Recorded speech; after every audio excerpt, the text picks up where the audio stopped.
So, no, I wouldn't say I have a passion for HR. Welcome back to Human Resources for the People. It's a human capital revolution. Today we're going to be talking about the SHRM CP and SCP. They're both certifications that are human resources certifications. The CP is the certified practitioner, and the SHRM SCP is the senior certified practitioner. And clear, if you're not aware, SHRM is the Society for Human Resource Management. They are the professional agency, professional organization for HR practitioners in the United States at minimum, and really worldwide. They have a strong pool elsewhere as well. And there's two different certification levels. For the CP, you need to be an individual that has been pursuing a career or been performing HR duties, which is broad, but you can be anyone. Your job is mostly operational or transactional in nature and specialized, whereas a SHRM senior certified professional has to have at least 3 years in the job doing strategic HR or HR related duties, HR adjacent, and it needs to be strategic in nature as a whole, where you develop processes, execute all integrated HR operations, as well as direct the entire HR enterprise. And the SHRM CP and SCP were actually recent. They were developed, I think, about 10 years ago as a response to the Human Resource Certification Institute, which has a program that is what I consider superior, which is the PHR and SPHR. Those are the equivalents. I was a SPHR and was actually offered to transfer to the SCP as well and keep both. I frankly didn't care enough and just kept my SPHR and didn't transfer over. But many HR practitioners did.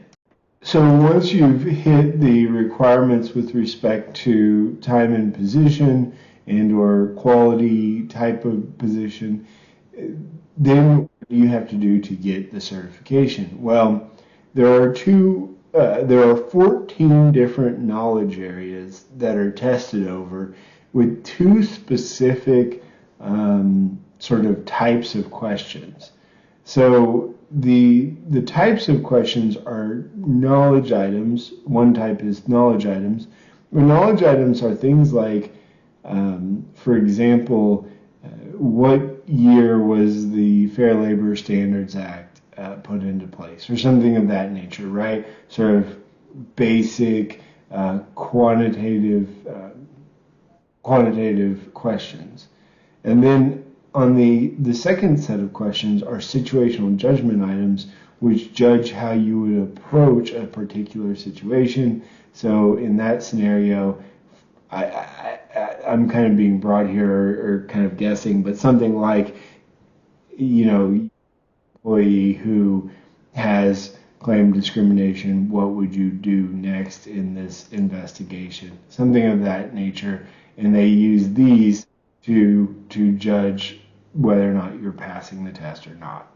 The test is pretty basic. There's a confidentiality reminder, an introduction and tutorial, and an exam section 1, which may last up to nearly 2 hours, and then you get a 15-minute break if you need it, and then another lasts up to 2 hours. In addition, there are 134 total multiple choice questions, 80 are standalone knowledge-based questions, and 54 are scenario-based. So it's pretty difficult. In addition, they actually have exam windows, which are pretty interesting. There's the first test window, which is from beginning of May to the middle of June, or July, sorry.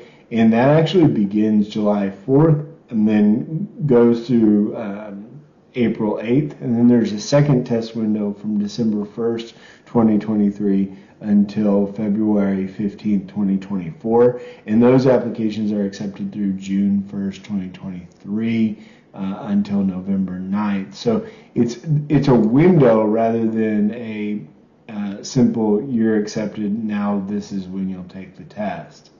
I actually have two different ways you can take the test. You can take it in person. You usually go to, I think, a Prometric testing center. It's not that bad. I actually prefer it because I feel like I would be more focused and everything else when I'm somewhere else besides my house watching my TV.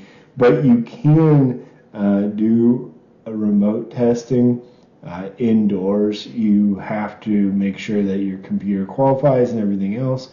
But it is important.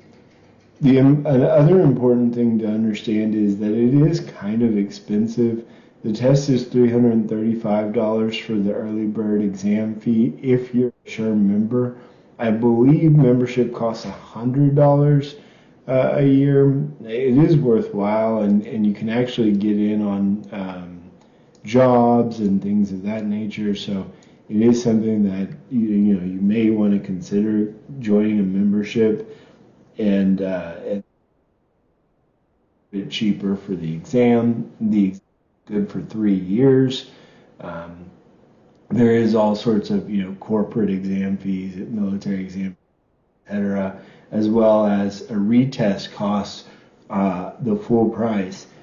So I've gotten into the very tactical nature of this, but I haven't gotten into what do I think about it. And that probably deserves a discussion altogether to talk about the differences between the SHRM CP and SCP compared to the PHR and SPHR.